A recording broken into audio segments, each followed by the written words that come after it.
We go green in Monaco, and it's a really good start from Buemi. He holds the lead of the race. D'Ambrosio is trying to challenge De Grassi. Not quite close enough. Bit of a lock-up, but nothing too dramatic, as everyone will have to be so careful. Oh, there's the front wing gone of Jean-Eric Vergne. He's gone into the back of the car behind. Alguersuari's out of the race as well. Oh, and a big melee coming out and down, and that is not what we want to see at all. Out he goes, floors the throttle. And here comes Lucas De Grassi round the final corner into Anthony Nogues, who is going to be leading the Monaco E-Prix. We'll find out in just 200 or 300 meters as De Grassi comes down the start-finish straight, looks to the right, sees Piquet. De Grassi goes past him, but where is Sebastian Buemi? That's the big question. Has Buemi managed to get out in the lead? He has, just about. That must have been so close coming out of the pit lane. And it was easy to get past Nelson Piquet Jr., but it was, and they go side by side, almost touch on the run down into the hairpin. Is De Grassi going to get around there? Yes, just about. But that must have been so close coming out the pit. De Grassi covers the inside line, but Piquet is there or thereabouts the whole way around with him. This is the battle between the two championship leaders. There's only 1 point separating them. Down into the hairpin, lock up from De Grassi, gets it stopped in time just about. Piquet gets on the power, good run out of the hairpin, but he's not going to be surely close enough for a look into the back. A little feint to the inside line. This is great racing between two experienced racers and rivals. Very, very close for the final spot on the podium. Sam Bird right up behind Nelson Piquet Jr., who's dropped back ever since that incident earlier on. But through the final corner at Anthony Nogues comes Sebastian Buemi. The Edams driver is going to win the first Formula E race in Europe. It's the checkered flag for Buemi in Monaco. Sebastian Buemi receives his trophy from Prince Albert as the winner of the inaugural Formula E race in Monaco. 5 lights go on, and we are racing immediately, and a very good start from De Grassi. Tucks right in behind Buemi. He's got a hold off Nelson Piquet. Trouble behind. Piquet locks up behind De Grassi in the second turquoise and black car. Little bumping and boring. Somebody's going to lose a wing. There's a bit of Virgin bodywork trailing off Sam Bird's rear end, but they're all safely through corner one. Look at the multicoloured red, yellow, green car of Lucas De Grassi in second place. He's got Nelson Piquet Jr. all over the back end. Piquet in the barriers. Now, we've seen that in qualifying. Piquet may have damaged the rear wheel, rear suspension already. Oh, and Bird in the wall, and that's a really big impact into Tabac. Back end broke away, and it's right. Serious damage to the right rear corner at the moment. He's going to have to pit. Yeah. He's blocking on the inside, Nelson. Ooh, and Vergne's going to get him this time. He's got the overlap. He's got the overlap. He's going to force the issue. Piquet's still there. Vergne through. He's going to go Heidfeld. And Heidfeld saw that all happen in front of him. Piquet's damaged. Vergne's in the barriers. And we are going to have a safety car because that is not going to move. Watch the front wheel of Nelson Piquet's car on the exit of this double right-hander. I mean, he's in front here at this moment, and then, yeah, they just touch the front wheels, and that's what brings the rear together and forces him out into the wall. Yeah. Last lap of the race, and if De Grassi's got something, it's going to come as a surprise to all of us. Here he comes. Buemi the blue car, De Grassi the red and green and yellow car. Here's the longest straight. Our championship protagonists once more duking it out here for perhaps the most famous racetrack in single-seater racing. Has Buemi done enough to keep him bottled up? 2 turns to go. Buemi's just got to hug the inside. De Grassi's not close enough, is he? Can he get him to the line? The sprint to the checkered flag is too short. It is going to be a 4th win of the year for Sebastian Buemi. 4 out of 5 for the Swiss driver. Renault Edams claim victory. Lucas De Grassi in second place. There you go, Sebastian Buemi lifts the trophy, the second ever Formula E Monaco E-Prix. And we go green in Monaco. Good start from Vergne. Decent start from Roland as he tries to get up the inside. He said he wanted to lunge it at turn 1. I think he was joking, and he's been fairly sensible into the first corner of Sandebot. Then they'll start cascading down the hill towards the hairpin right-hander, and Roland is under a bit of pressure here. Buemi goes to the inside, it's 3 wide. Buemi very sensibly gets out of it. Felipe Massa trying to get around the outside. Everybody safely through the first 3 corners, which is good to see. Perhaps Vergne went in a little too hot into one of the corners on the previous tour. That's an aggressive move from Stoffel van Dorn to try and get around the outside there of Alex Linden up into 8th place. Doesn't quite work out. That could put him under pressure from behind, and Sam and Bird looks to the inside. Lucas de Grassi's in there as well, and Bird's got past de Grassi then in all of that melee and up into 10th place. So Bird opportunistically now into the points.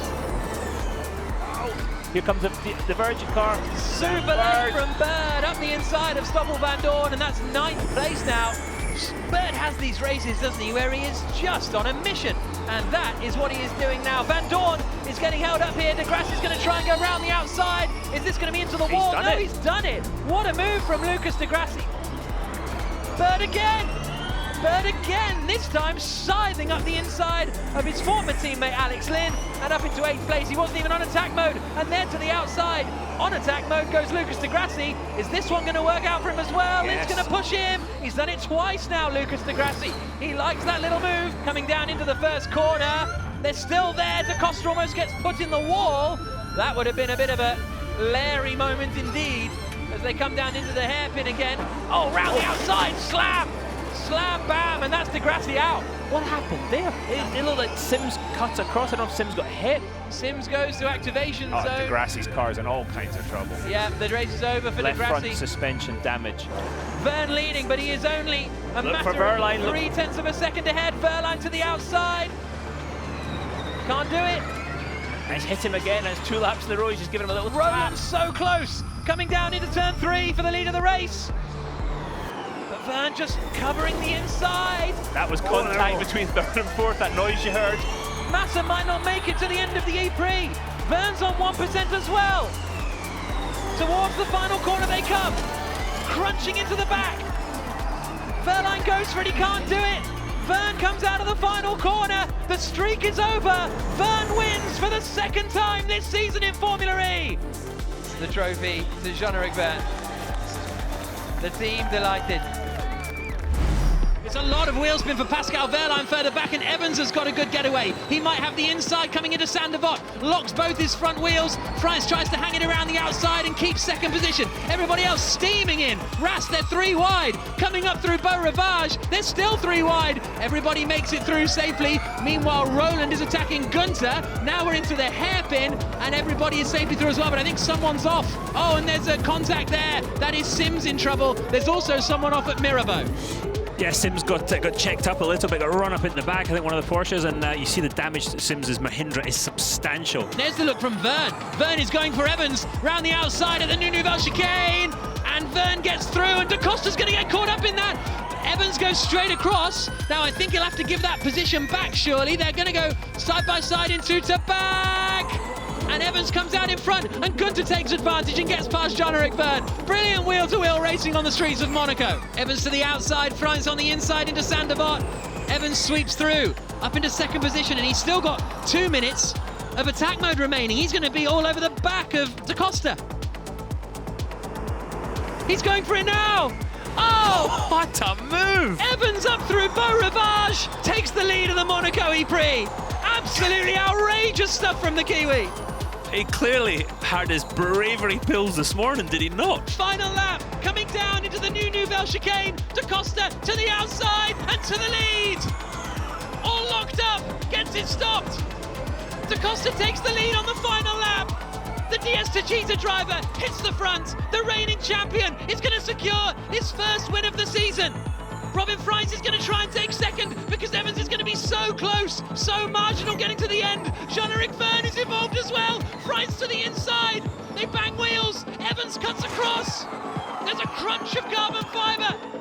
Evans still holding on to 2nd place. The widest Formula E car you've ever seen. But De Costa cleared him. De Costa comes through the final corner. De Costa wins in Monaco. Jack Nicholls has lost his voice. An unreal end to the E-Prix, and Frines gets 2nd, does he? Yes! Frines to the line. You want to be careful with that one, Antonio. Don't want to damage that. Lock up from Evans. Gets it in, the top 5 remain in place. Robin Fries cuts the corner. He will maybe lose a position there. He was in 7th at the start, and I think he's still just behind Andre Lotterer, and he might have dropped behind Nick de Vries as well, actually. So Evans is going to go through attack mode here, keeps to the right-hand side. Into the lead goes Pascal Wehrlein. Van Dorn follows through, as does Lucas de Grassi. All of a sudden, Jean-Eric Vern is in 2nd place and in attack mode. but he's only got 40 seconds left, so he's got track position now, but he is not going to have the extra power. Verne runs out in 23 seconds time. He's gonna create the gap for Verline, isn't he? He's gonna be holding Evans and Frans Van Dorn back. Wow, as Van Dorn move from Van Dorn goes past Frans. But this is, I think, Verline's, if he needs to take attack mode now, I think, on this lap, this next time round. Here they come, flashing through to back. Whoa, Lotterer was right up the inside of Frans there into the left-hander. Didn't go for it in the end, and now he's under a bit of pressure from Lucas de Grassi. You can see Verline, Buemi, City Camera, and Turvey are the only 4 drivers not to have activated their first attack mode yet. Verline in trouble. Verline slowing. He's hit the wall. Has he From hit the the lead wall? of the race, it looks as though the back left is a bit wonky. Pascal Verline, has he made a mistake? Does he have a technical problem? But the race leader is dropping back. Jean-Eric Verne now leads for Diaz Techeetah. Bit of a gap back to Mitch Evans in the Jaguar TCS Racing entry. Then it's the Venturi of de Grassi, and there, Verne goes for his second attack mode pretty swiftly, so Van Dorn leads the way, 3.2 seconds ahead of Mitch Evans in second place. Third and fourth are Jean-Eric Verne and Lucas de Grassi. Those two don't have any more attack modes remaining. Then there's a big gap back. Whoa, and Roland absolutely lobbed it into turn 1, and it's ended up with Lotterer in the wall. Yellow flags are out. Well, he was there. It was a legitimate move, but then lost it. Oh, just a little touch. It's been a bad 5 minutes for Porsche, hasn't it? Yeah, just a bit. He's had some fortune along the way, he's had some misfortune along the way as well. But Stoffel Van Dorn through Anthony Nogues, drives to the line. Stoffel Van Dorn wins the Monaco E-Prix and moves to the lead of the championship. Stoffel Van Dorn wins in Monaco, moves to the top of the championship standings, and is hitting a rich vein of form. And we go green in Monaco. Pretty good getaway from Hughes, a bit of sliding, and look at Gunter in the blue Maserati to the outside, in towards Saint-Devot. A big send from Nick Cassidy. He's gained a few places immediately as they now climb the hill up Beau Rivage. Hughes holds the lead, Fenestraz second, Ticktum is on the attack. He's side by side with Gunter as they come up through Beau Rivage in the fight over 4th position. But it's Hughes leading, then Fenestraz, then Nato. Attack mode activation on the right-hand side, they won't be activating it yet. Ticktum did get ahead of Gunter. Evans is in 6th position still. Everybody safely around the first half a lap. Hey, big Cassidy! Has he just made 3 places in one go? Huge move from Nick Cassidy. He's suddenly got himself up into 6th place. He made at least 2 positions there. Remarkable stuff. Right around the outside at Mirabeau. Evans to the outside of the hairpin. These are 3 championship contenders. And they remain in the same order. Cassidy, Dennis, Evans. I love it. This is fantastic stuff, side-by-side racing. Oh, one of the Ticktum, yeah, and the Neo. Did he just lock up? No, his front wings come off, and there's damage there for Nato. Oh, big Norman damage. Nato is out of the running here. He's parked off. That could be a safety car. Ticktum has got to pull this one off the circuit because it's going to pop his tyre more than anything else. On the internet, have a look at that. Now, what happened here coming up? Oh, whoa! Contact up Beau Rivage. So Gunter is trying to pass Ticktum, and Ticktum's blocked him up Beau Rivage. Oh! What is this then? Look to the back here. Oh, that's where Ticktum got his damage, just gently nudging the back of Sacha Fenestraz.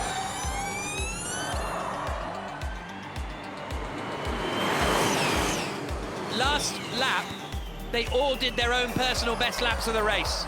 Jake Dennis did the fastest lap of the race, and so they are absolutely pushing through the right-hander, down into Mirabeau.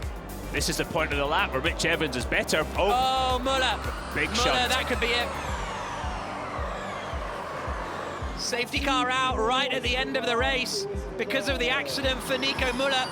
Such a shame for him because he was looking like he was going to score a point. This is what happened to Nico Muller. Oh, it's with Bird.